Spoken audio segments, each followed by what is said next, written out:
تاریخ گواہ ہے، ہوا کی بیٹی صدیوں سے آدم ذات کی ہوس اور درندگی کا نشانہ بنتی آئی ہے۔ میری آج کی کہانی بھی کچھ اسی طرح سے ہے۔ میں ہوں زبرہ شاکر اور آپ دیکھ رہے ہیں بلنٹ لائن نیٹ ورک۔ یہ اندھیری رات نہیں، دوپہر کا وقت تھا۔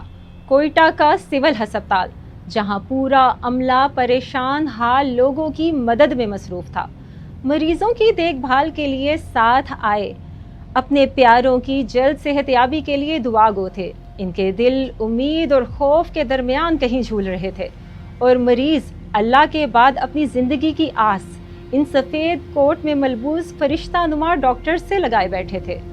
انہی سب کے بیچ ایک 29 سالہ پوسٹ گریجویٹ سرجیکل ٹریننگ کر رہی ڈاکٹر ماہنور ناصر آنے والے خطرے سے بے خبر اپنی خدمات سر انجام دے رہی تھی۔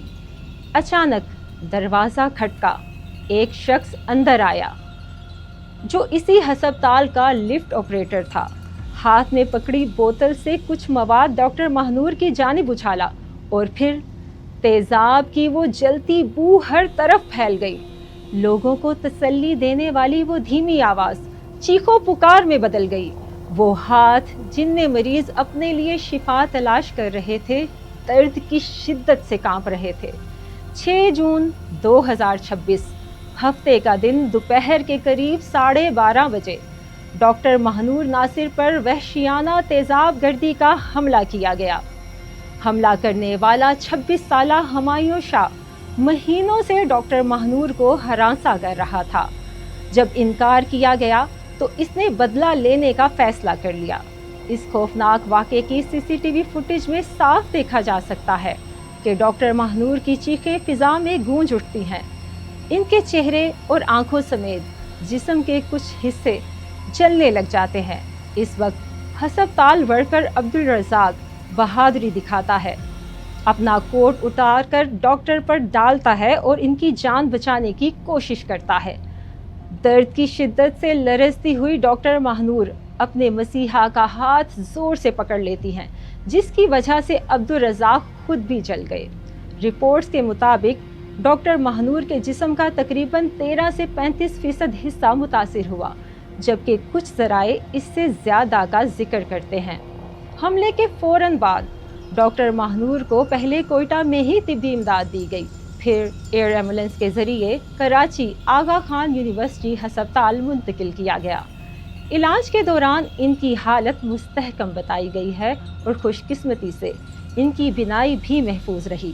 ڈاکٹر کی مدد کے لیے سامنے آنے والے عبدالرزاق کو بلوچستان کے وزیر اعلیٰ سرفراز بھگٹی نے سول ایوارڈ دینے کا اعلان کیا ہے، جبکہ پولیس نے آدھے گھنٹے میں ملزم کا سراغ لگا کر انٹرسٹی بس اڈے کے قریب اس کو گرفتاری دینے کا کہا، لیکن ملزم نے مبینہ طور پر پولیس پر فائرنگ شروع کر دی، جس پر جوابی کارروائی میں ملزم زخمی ہوا اور بعد میں ہلاک ہو گیا۔ ڈاکٹر ماہنور کی حالت اب خطرے سے باہر بتائی جا رہی ہے، مگر ان کو لمبا علاج، سرجریاں، پلاسٹک سرجری اور نفسیاتی مسائل درپیش ہیں۔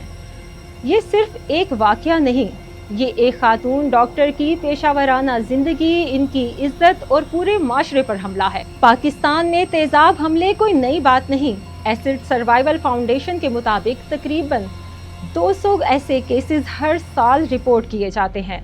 تیزاب گردی کا شکار ہونے والے افراد میں 80% سے زیادہ خواتین اور لڑکیاں ہوتی ہیں۔ سب سے زیادہ کیسز پنجاب میں ہوتے ہیں، مگر بلوچستان سمیت پورے پاکستان میں یہ مسئلہ موجود ہے۔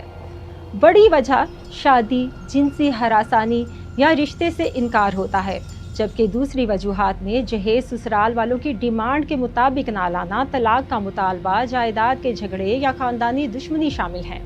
اس کے علاوہ تیزاب سستا ہے اور آسانی سے مل جاتا ہے، اس لیے بھی یہ ایک آسان ہتھیار بن جاتا ہے۔ ان حملہ آوروں کا مقصد قتل نہیں، بلکہ زندگی بھر کی سزا دینا ہوتا ہے۔ چہرہ بگاڑ کر معاشرے سے الگ کر کے یہ مردانہ ذہنیت کی انتہا ہے، جہاں خاتون کی تعلیم، نوکری اور آزادی برداشت نہیں کی جاتی۔ تیزاب کا ایک قطرہ جسم پر گر جانے سے پورا وجود جل جاتا ہے۔ ایک بار اگر تیزاب پھینکا گیا تو زندگی بدل جاتی ہے۔ متعدد سرجریاں،